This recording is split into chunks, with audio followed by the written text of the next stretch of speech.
दोस्तों, बुद्ध की आज की अमृतवाणी में आपको बताएंगे गौतम बुद्ध से जुड़ी एक ऐसी कहानी के बारे में जिससे आपके जीवन में खुशियां ही खुशियां रहेंगी, क्योंकि बुद्ध का मानना है कि यह पूरी तरह से आप पर ही निर्भर करता है कि आप खुशी या गम क्या लेना पसंद करते हैं। एक बार बुद्ध एक गांव से गुजर रहे थे, लेकिन उस गांव में लोगों के बीच गौतम बुद्ध को लेकर गलत धारणा थी, जिस कारण वो बुद्ध को अपना दुश्मन मानते थे।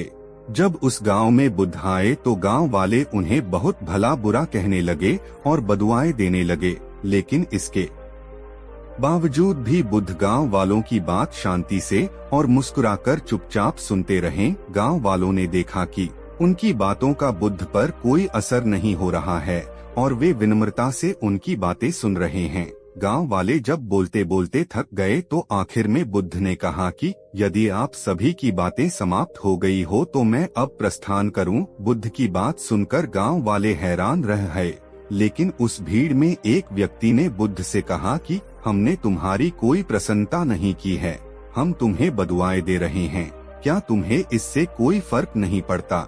बुद्ध मुस्कुराते हुए बोले, जाओ, मैं आपकी गालियां या बद्दुओं को लेता ही नहीं, आपके द्वारा दी गई गालियों से भला मेरा क्या होगा?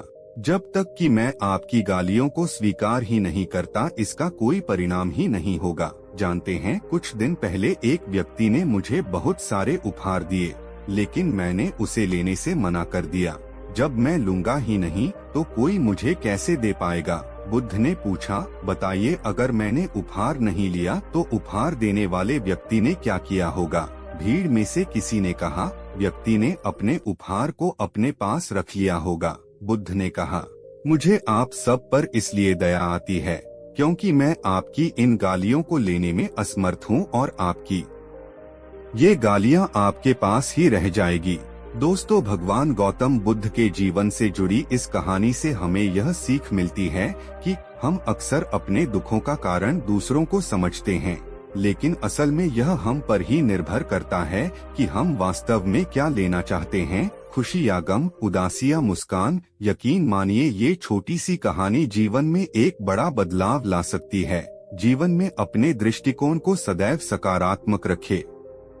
नमो बुद्धाय।